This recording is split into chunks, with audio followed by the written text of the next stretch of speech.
It was a bright, sunny afternoon in Willow Creek, a little neighborhood where everything seemed nice and calm.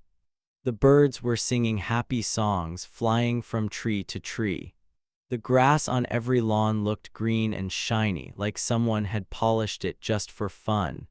Kids rode their bikes down the street, laughing and calling to each other. The air smelled like flowers and fresh-cut grass. It was the kind of day where you'd want to sit outside with a cold drink and just relax. Everything felt perfect, well, almost everything. There was one guy who didn't quite fit into all this happy stuff.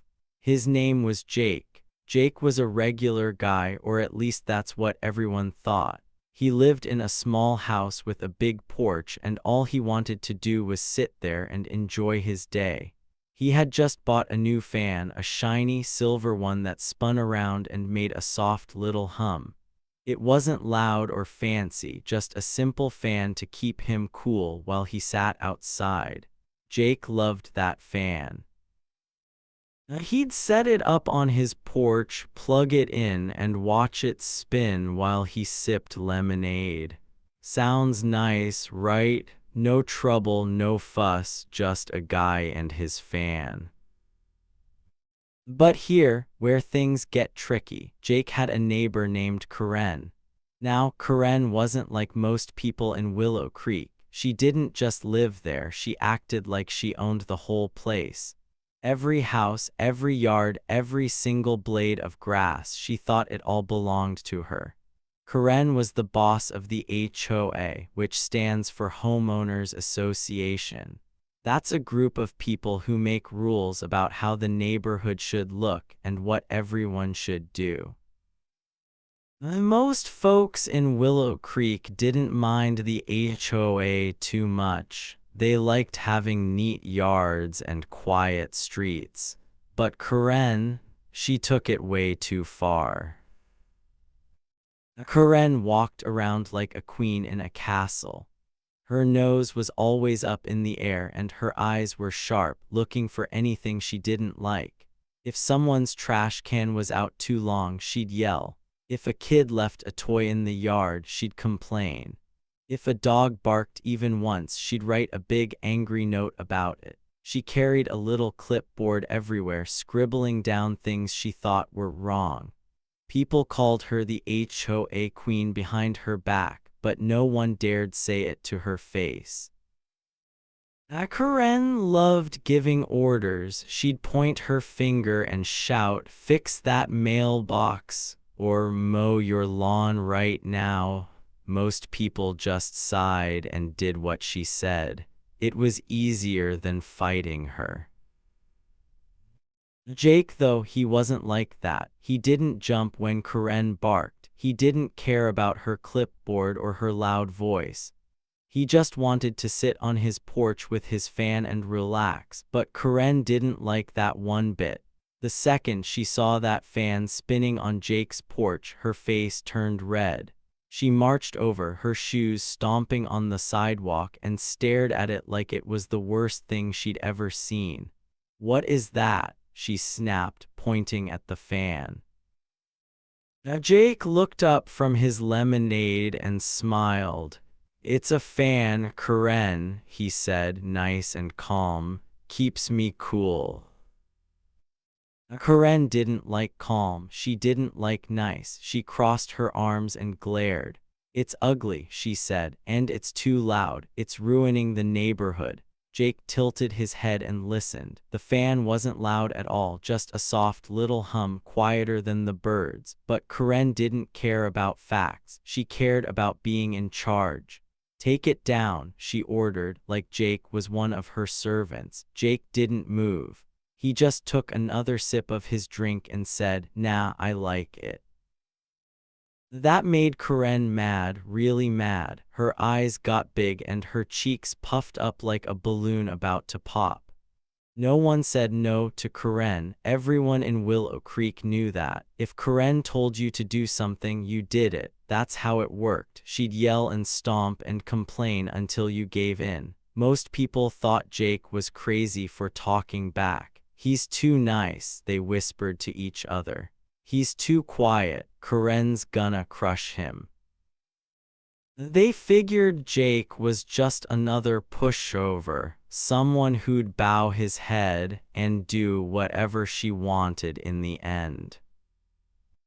But here's the thing they didn't know. Jake wasn't a pushover, not even close. He looked like a regular guy, short brown hair, a plain t-shirt, sneakers that were a little worn out. He didn't talk loud or act big. He didn't brag or show off. When you saw him, you'd think, oh, that's just Jake. He's nice, he's simple. But looks can trick you. Jake had a secret, something big and wild that no one in Willow Creek saw coming, not Karen, not the neighbors, not even the birds chirping in the trees. It was a secret so huge it could flip the whole neighborhood upside down, like a storm blowing through on a sunny day. What was it? Well, I'm not telling you yet. That's the fun part. You've got to keep reading to find out. But I'll give you a little hint. Jake wasn't scared of Karen, not one bit. While she yelled and waved her clipboard, he sat there with his fan, cool as a cucumber. Why? Because he knew something she didn't. He had something up his sleeve, like a magic trick waiting to pop out.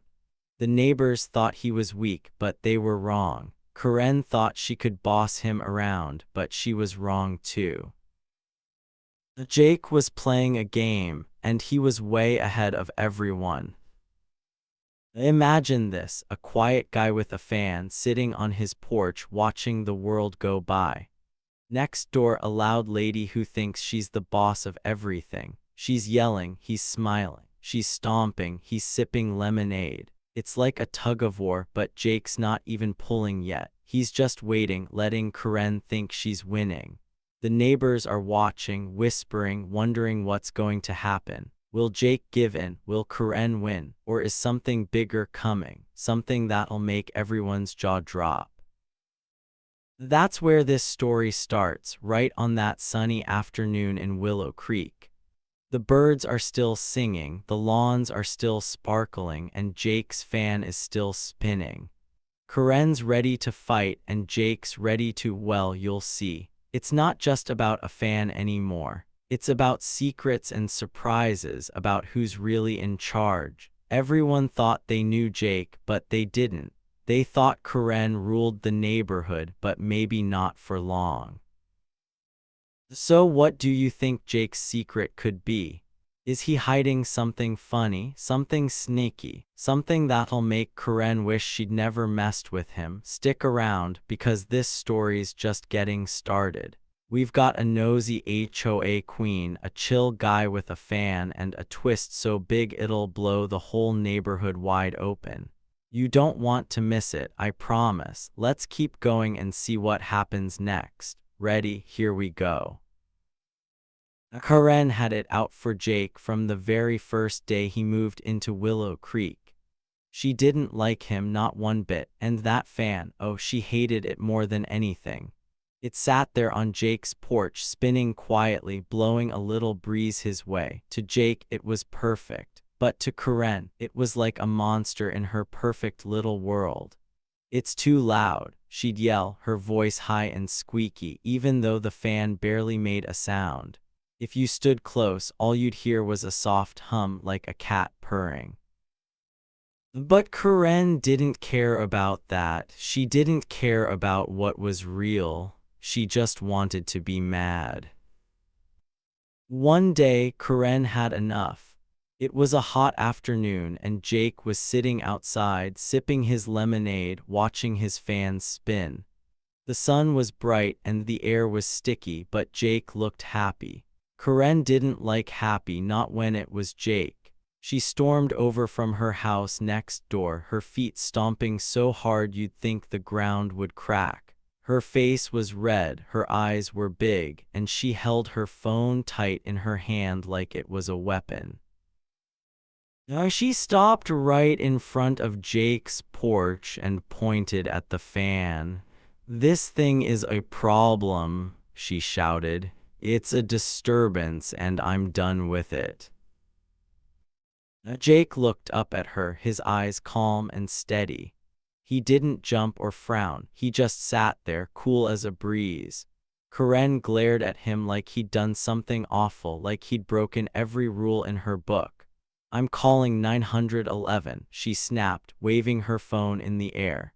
"This fan is ruining everything and the police need to know." Jake didn't blink. He took a slow sip of his lemonade, the ice clinking in his glass, and then he smiled. "Go ahead, Karen," he said, his voice nice and easy. "I call them." Karen's mouth twisted into a smirk. She thought she'd won already. In her mind, Jake was scared and she was the boss. She tapped her phone, acting like she was about to dial, and stared at him with a look that said, "You're in big trouble now." She loved being in charge. She loved making people do what she wanted. And in Willow Creek, that's how it always went. Karen yelled, people listened. Karen complained, people fixed things. No one ever said no to her, at least not for long. The neighbors saw it all from their windows. They peeked out, hiding behind curtains, whispering to each other. "Poor Jake," they said, "he doesn't know who he's messing with." They shook their heads and frowned. "Karen's gonna win this, she always does." They'd seen it before. If Karen didn't like your flowers, you pulled them up. If she didn't like your car parked on the street, you moved it fast. She was the HOA queen, and she ruled with a loud voice and a mean stare. Everyone thought Jake should just give in. "Take the fan down," they muttered. "It's easier that way. Karen always gets her way." But Jake, he didn't look worried, not even a little. While Karen stood there huffing and puffing, he leaned back in his chair. His fan kept spinning nice and slow, and he watched her like she was putting on a funny show. He wasn't sweating, he wasn't mad, he didn't even raise his voice. That cool attitude of his, it made you stop and think. Why wasn't he scared? Most people shook when Karen got loud. Most people said sorry and ran to fix whatever she didn't like. But not Jake. He just sat there sipping his drink, acting like nothing was wrong. The neighbors kept whispering. "He's too nice," they said. "He's too quiet, he doesn't stand a chance." They figured Karen would yell until Jake gave up. That's how it always worked. She'd scream and stomp and people would bend, but something about Jake was different. He didn't bend, he didn't break, he didn't even look annoyed. When Karen waved her phone and threatened to call the cops, he didn't flinch. He smiled. Who smiles when someone's yelling at them? Who stays that calm when trouble's brewing?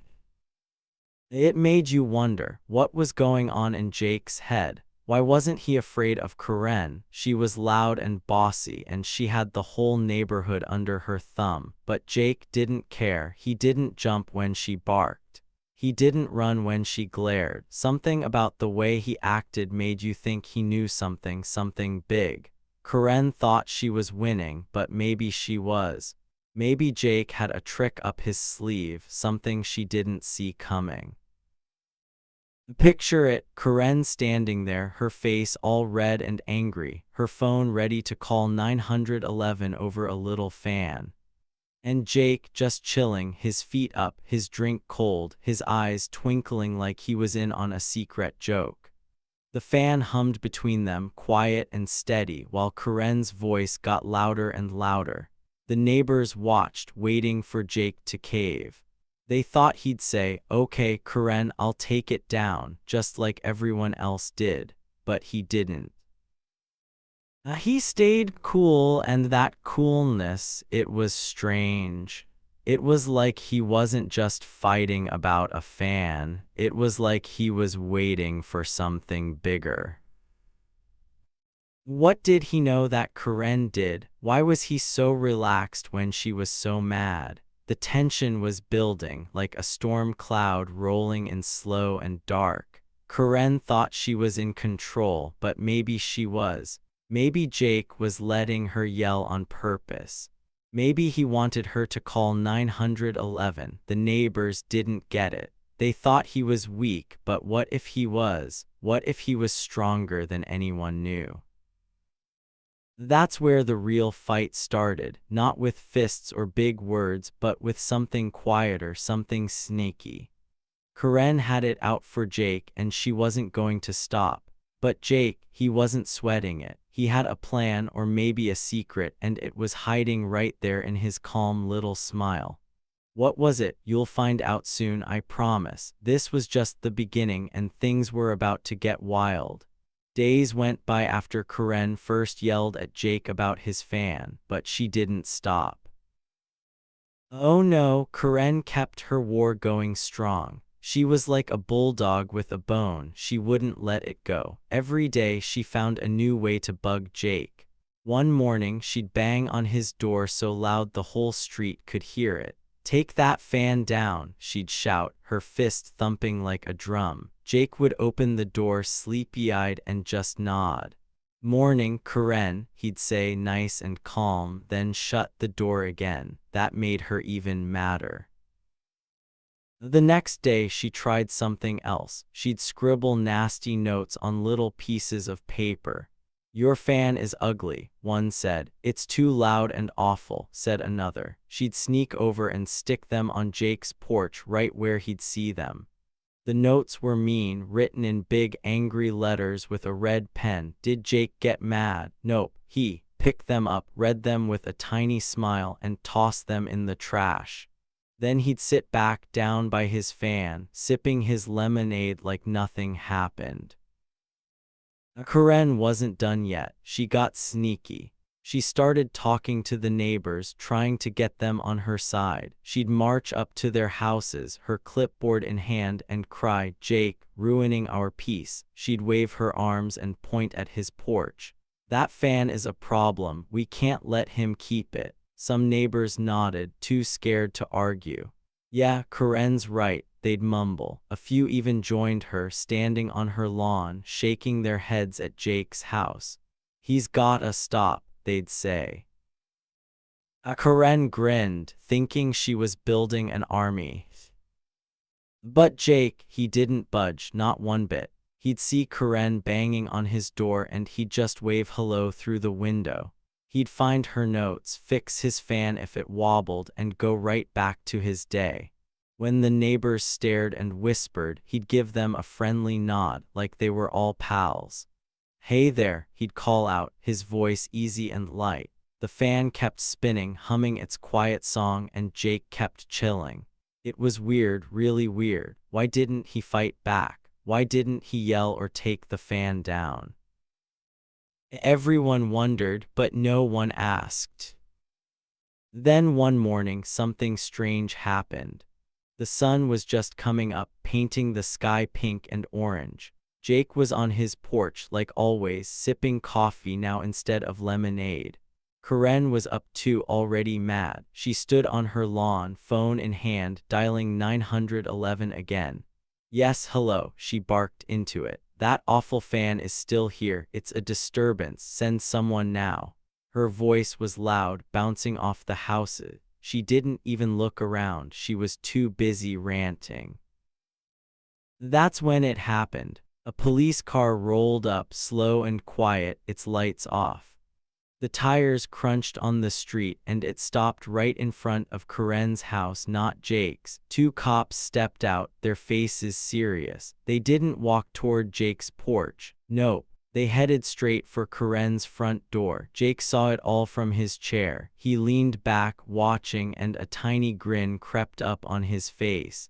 It wasn't a big smile, just a little one, like he knew something funny. Karen didn't notice at first. She was too busy yelling into her phone. "Hurry up," she snapped at the 911 lady. "This fan is driving me crazy." She paced back and forth on her grass, her eyes locked on Jake's porch. She didn't see the cops until one of them coughed.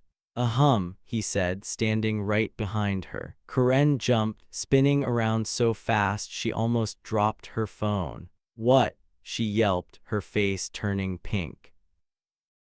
The cops didn't say much. They just stood there looking at her house.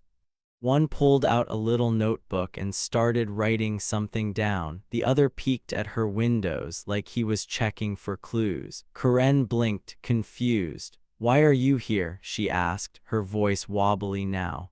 "I called about him." She pointed at Jake, her finger shaking. The cops didn't even glance at Jake. They kept looking at her house, sniffing around like dogs on a trail. Jake watched it all, that tiny grin still on his lips. He didn't say a word. He didn't need to. The neighbors peeked out now too, their curtains twitching. "What's going on?" they whispered to each other. "Why are the cops at Karen's place?" No one knew. Karen sure didn't. She stood there, her phone still in her hand, staring at the cops like they'd grown two heads. "This is about the fan, right?" she asked, her voice getting small. The cops didn't answer. They just kept doing their thing. Something was up, something big. The cops weren't there for Jake. They weren't there for his fan. They were there for Karen. But why? What had she done? Jake knew he had to. That grin said it all. He wasn't surprised. He wasn't worried. He was just sitting there, sipping his coffee, letting it all play out. The fan hummed along, steady as ever, while Karen's world started to wobble. The neighbors got quiet. They stopped whispering and just watched. Karen's army, the ones who'd nodded and agreed with her, looked nervous now.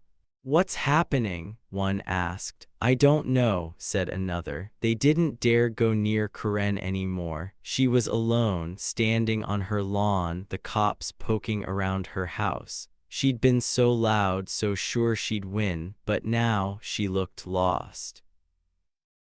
Jake didn't move. He didn't cheer or laugh. He just watched, cool and calm, like he'd seen this coming all along. What was going on? Why were the cops sniffing around Karen's house? What did Jake know that no one else did? You're about to find out, so don't look away. This was getting good, really good. The war over the fan wasn't just about noise anymore. It was about something bigger, something snaky, and Jake was right in the middle of it. "Stick with me, it's only getting wilder from here." It all came crashing down on a Thursday afternoon in Willow Creek. The sun was high, the air was warm, and everything was about to change. Karen was madder than ever. Her face was bright red, like a tomato ready to burst. She stood right on Jake's porch, her feet planted hard, yelling into her phone so loud the whole street could hear. "Yes, 911, I need you here now," she shouted, her voice sharp and bossy. "This fan is a crime, and I'm sick of it." She waved her free hand at Jake's fan, the little silver one that just sat there spinning quietly. She thought she was in charge, like always. She thought this was her big win. Jake was on his porch too, sitting in his chair, sipping lemonade like it was any other day. He didn't look mad or scared. He just watched Karen, his eyes calm and steady. The fan hummed softly next to him, doing its job, keeping him cool. Karen didn't care about that. She was too busy screaming into her phone, telling the 911 lady all about how Jake was ruining her perfect neighborhood. "Hurry up," she snapped. "I want him gone." She grinned a little, a mean, happy grin, like she'd finally beaten Jake once and for all. That's when it happened. Two cop cars rolled up, their engines rumbling low. They parked right in front of Jake's house, tires crunching on the road. The doors opened and out stepped two officers, their uniforms dark and neat. Karen saw them and her grin got bigger. "See," she said, turning to Jake. "I told you, they're here for you and that stupid fan." She crossed her arms, looking proud, like she'd just won a prize. She thought the cops were her army, coming to back her up. She thought this was the end of Jake's quiet days. But then something funny happened. The first cop didn't even look at Jake. He walked right past him, his boots thumping on the ground, and headed straight for Karen. The second cop followed, his face serious. They stopped in front of her right there on Jake's porch. "Ma'am," the first cop said, his voice strong and clear, "we need to talk." Karen blinked, her grin froze, then started to slip. "What?" she squeaked, her eyes darting around. "What do you mean?" Jake leaned back in his chair, crossing his arms. He didn't say anything yet, but that tiny grin, the one he'd had before, was back. It was small, but it was there, like he knew something big was coming. Karen's jaw dropped, her mouth hanging open like a fish out of water. She looked at the cops, then at Jake, then back at the cops. "No, no, no," she said, shaking her head fast. "You're here for him, for that fan I called you." The cop raised an eyebrow. "We're not here for the fan," he said. "We're here for you." Boom, that's when it hit. See, Jake wasn't just some regular guy with a fan. He wasn't just a quiet neighbor who liked lemonade. Jake was an undercover cop. For weeks, he'd been living in Willow Creek, watching everything, keeping his secret safe. He didn't tell anyone, not the neighbors, not Karen, not even the birds in the trees. He looked like a normal guy, plain clothes, messy hair, a big smile, but he was really a cop, sneaky and smart, waiting for the right moment. And Karen, oh, she wasn't as perfect as she acted. All that time she'd been bossing everyone around, yelling about rules and fans and trash cans. She was hiding something bad. Really bad. Turns out her perfect life was fake. She'd been doing shady stuff, sneaky wrong things, like taking money from the HOA that didn't belong to her. You know, those fees everyone paid to keep the neighborhood nice. Karen was stealing them. She'd write fake bills, trick people, and keep the cash for herself. She thought no one would ever find out. She thought she was too smart. But Jake knew. He'd been watching her the whole time. Every time she banged on his door, every nasty note she left, every yell about his fan, he was taking notes in his head. He saw her sneaking around, heard her lies, and kept it all quiet until the right day. That Thursday, that was the day. The cops weren't there for Jake's fan. They were there for Karen's crimes, and she didn't even see it coming. Karen's face went white. Her phone slipped a little in her hand, but she caught it. "This is a mistake," she yelled, her voice shaking now. "I'm the good one, he's the problem." She pointed at Jake again, but the cops didn't care. They stepped closer to her and one pulled out a little paper. "We've got proof, ma'am," he said. "You've been stealing. We've been watching you too." Karen's eyes got huge. "Watching me?" she whispered. But I called you."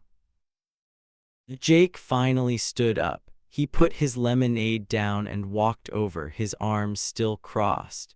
He looked at Karen, calm as ever, and said, "You called us on yourself, Karen." His voice was quiet, but it hit hard, like a thunderclap in the silence. Karen stared at him, her mouth moving but no words coming out. The neighbors, who'd been peeking from their windows, started to come outside now. They stood on their lawns, eyes wide, watching it all. It was the twist of all twists. Karen thought she was the queen, the boss, the one who'd win. She thought Jake was just a nobody, a guy she could push around, but she was wrong, so wrong. Jake wasn't a nobody. He was the one in charge all along. And that fan, it was just a little thing that drove her nuts, a tiny spark that lit up her big mess. She'd been so busy fighting it, she didn't see the real fight coming, the one where she'd lose everything. The cops nodded at Jake like they were old friends. "Good work," one said. Jake just shrugged. "Thanks," he replied, easy as pie. Karen shook her head, still stuck in shock. You're a cop," she stammered. Jake grinned, a real grin this time. "Yup," he said, "and you're in trouble." Boom, how's that for a surprise? The HOA queen, the loudest lady in Willow Creek, had just tripped over her own feet. And Jake, he'd been waiting for it all along. Karen's big moment was over, and it didn't end how she thought it would. Her face went white, super pale, like she'd seen a ghost. The cops held her arms, one on each side, and walked her off Jake's porch. She didn't fight or yell anymore. She just stumbled along, her head down, her own voice still ringing in her ears from that 911 call. "I need you here now," she'd said, so loud and sure. But now, that call wasn't her win, it was her fall. The cops weren't there to help her. They were there to take her away. The neighbors couldn't believe it. They'd been hiding behind their